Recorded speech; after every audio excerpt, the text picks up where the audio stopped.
سلام دوستان، من حسین اسعار هستم. خیلی خوش اومدید به یه ویدیو جدید. دوستان من میخوام بازی رو از قبلا تا حالا واسهتون بگم.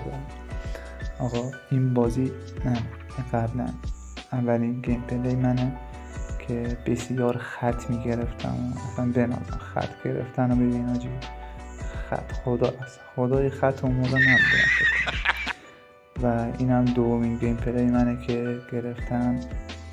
بازیم اینجا به نظرم یکم بهتر شده از اون دفعه قبلی، خط کمتر میگیرم و اینکه سعی میکنم بازیم خیلی بهترش کنم و اینکه شما حمایتم کنیم دیگه. به نظرم این سومین گیم پلی منه که من گرفتم.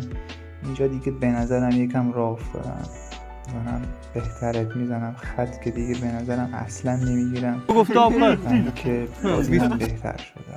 الان جدیدن هم از بازی نگرفتم، خدای شاید بگویم انشالله که واسهتون بگیرم. یک گیم پلی از بازی جدیدم و شما هم سابسکرایب کنید، لایک کامنت یادتون نره و دوستتون دارم. ماشه کلتون، خدا نگهدار.